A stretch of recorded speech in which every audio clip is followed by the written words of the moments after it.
Hello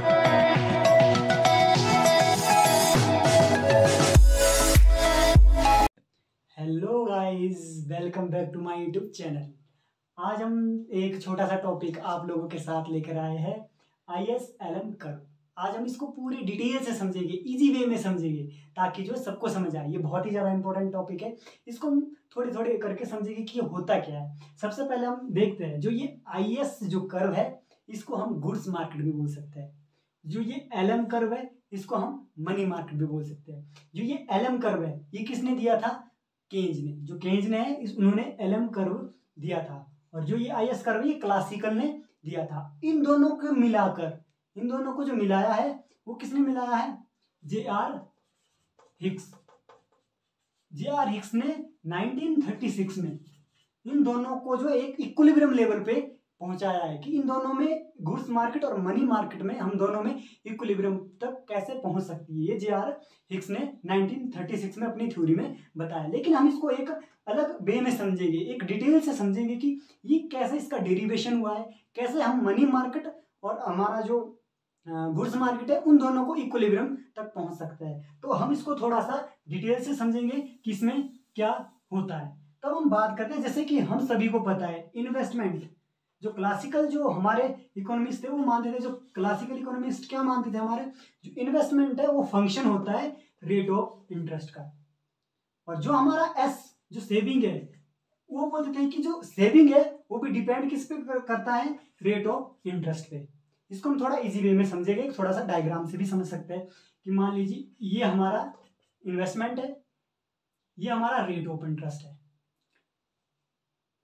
ये हमारा equilibrium है। तो जो क्लासिकल जो इकोनॉमिक्स थे वो क्या बोलते थे कि अगर रेट ऑफ इंटरेस्ट इंक्रीज होता है, मान लीजिए देखो ये रेट ऑफ इंटरेस्ट इंक्रीज होता है तो इन्वेस्टमेंट गिर जाता है, इन्वेस्टमेंट क्या हो जाता है? डिक्रीज हो जाता है। ये ऐसा क्यों होता है? क्योंकि जब रेट ऑफ इंटरेस्ट बढ़ेगा, जब रेट ऑफ इंटरेस्ट बढ़ जाता है तो क्या होता है कि हम जो मनी को क्या करते हैं? बैंक में डिपॉजिट करना पसंद करते हैं और इन्वेस्टमेंट कम हो जाता है। वैसे ही अगर हम सेविंग की बात करें, सेविंग की बात करें हम, तो यहाँ पे सेविंग है, यहाँ पे हमारा रेट ऑफ इंटरेस्ट है। ये मान लीजिए ये इनिशियल हमारी सेविंग हो रही है, पर जैसे ही क्या हो जाता है, हमारा रेट ऑफ इंटरेस्ट इंक्रीज हो जाता है। ये देखो, रेट ऑफ इंटरेस्ट जब इंक्रीज हुआ, रेट ऑफ इंटरेस्ट इंक्रीज होने से क्या हो जाता है? हमारी जो सेविंग है वो भी इंक्रीज हो जाती है।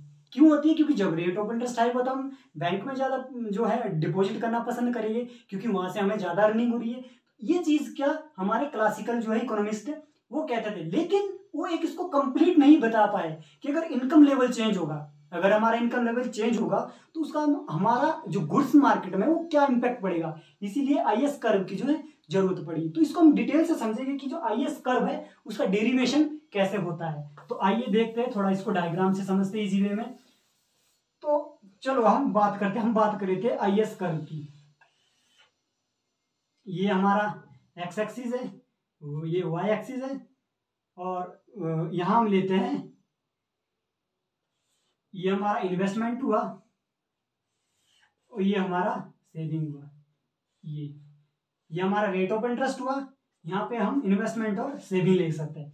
ये जो है क्लासिकल ने अपने जो थ्योरी में वो बता दिया था कि क्लासिकल जो हमारे इकोनॉमिस्ट थे उन्होंने बता दिया था कि अगर रेट ऑफ इंटरेस्ट जो बढ़ती है उससे क्या हो जाता है? हमारा इन्वेस्टमेंट कम हो जाता है, और अगर रेट ऑफ इंटरेस्ट बढ़ती है तो सेविंग क्या हो जाता है? बढ़ जाती है। ये नॉर्मल जो चीज है ये उन्होंने बता दी थी, लेकिन वो ये चीज नहीं बता पाए। इन्होंने ये अनकम्प्लीट जो ये हमारा थ्योरी दी थी कि अगर हमारा इनकम लेवल चेंज हो गया, अगर इनकम लेवल ही चेंज हो गया तो हमारा जो गुड्स मार्केट है, यानी जो हमारा रियल आउटपुट है, उसके ऊपर क्या इंपैक्ट पड़ेगा। ये चीज जो है क्लासिकल इकोनॉमिस्ट नहीं बता पाए। तो आज हम इसको थोड़ा समझेंगे कि ऐसा एक्चुअल में क्या होता है। तो ये मान लीजिए हमारा ये होगा हमारा रियल आउटपुट। दोस्तों ये है हमारा रियल आउटपुट, ये हमारा रेट ऑफ इंटरेस्ट है। ये लेते हैं हम इनिशियल, ये यहाँ पे ये।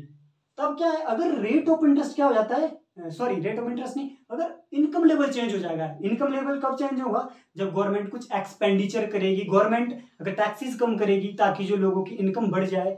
गवर्नमेंट किसी भी तरह से, मतलब फिजिकल पॉलिसी होती है उसको एक्सपेंशन पॉलिसी भी बोलते हैं। तो यहाँ वो एक्सपेंशनरी जो फिजिकल पॉलिसी है वो अपनाएगी। तो इससे क्या होगा, मान लीजिए ये हमारी इनकम बढ़ गई। अगर इनकम इंक्रीज हो जाती है तो लो रेट ऑफ इंटरेस्ट पे भी क्या हो जाता है, हाई इन्वेस्टमेंट होता है। तो इससे क्या होगा हमारा,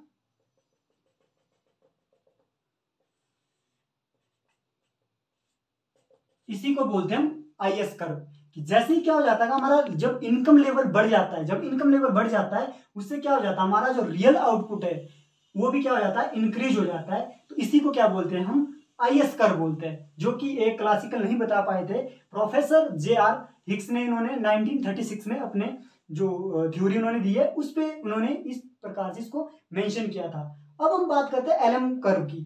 अगर हम एलएम कर्व की बात करते हैं तो जैसे कि हम सभी को पता है कि केन्स ने जो एलएम कर्व को दिया था, एलएम कर्व का मतलब लिक्विडिटी डिमांड फॉर मनी है। और हमें पता है कि मनी जो केन्स है वो उन्होंने 3 मोटिव की पर्पज से जो है लिक्विडिटी को माना था कि मनी को 3 इससे मतलब प्रयोग किया जा सकता है, ट्रांजेक्शन के लिए, प्रिकॉशनरी और स्पेकुलेशन पे, उसके लिए यूज किया जाता है। तो इसके लिए हम अब करते हैं एलएम कर्व को थोड़ा सा डिटेल से समझेंगे कि इसमें होता क्या है। तो एलएम कर्व को अगर हमने समझना है, ये हमारे को ये एक्स एक्सिस है,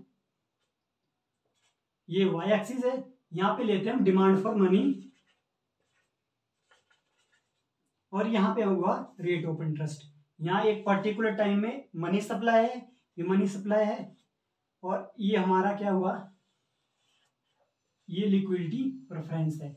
ये चीज जो हमारे केन्स ने अपने जो उन्होंने लिक्विडिटी प्रेफरेंस थ्योरी दी थी उस पर उन्होंने मेंशन कर दिया था कि जैसे रेट ऑफ इंटरेस्ट बढ़ती है तो लिक्विडिटी प्रेफरेंस कम होती है, हम अपने पास जो लिक्विडिटी में कम पैसा पसंद रखना करेंगे, क्योंकि अगर रेट ऑफ इंटरेस्ट बढ़ रही तो हम बैंक में जमा कराएंगे क्योंकि वहां से पैसा हमें ज्यादा अर्निंग होगी। तो ये चीज उन्होंने बता दी थी, लेकिन वो ये नहीं बता पाए कि अगर लिक्विडिटी प्रेफरेंस, यदि मनी इनकम बढ़ जाए, अगर जो हमारा आरबीआई है वो मनी की सप्लाई बढ़ा दे, या मनी की जो लिक्विडिटी वो चाहता है कि लोगों के पास पैसा ज्यादा रहे लिक्विड फॉर्म में, तो वो चीज नहीं बता पाए कि उसका जो हमारा जो हमारा इनकम मार्केट है उस पर क्या इम्पैक्ट पड़ेगा, या इसको मॉनेटरी मार्केट हम बोल सकते हैं कि मॉनेटरी मार्केट में उसका क्या इम्पैक्ट पड़ेगा। तो इसको हम यहां समझेंगे। ये एक्स एक्सिस है, ये वाई एक्सिस है, यहाँ पे हम लेते हैं मनी इनकम, यहाँ पे हम लेते हैं मनी इनकम, यहाँ लेते हैं हम रेट ऑफ इंटरेस्ट। तो अब हम देखते हैं यहाँ पे पहले इनिशियल ये हमारा हो गया इतना।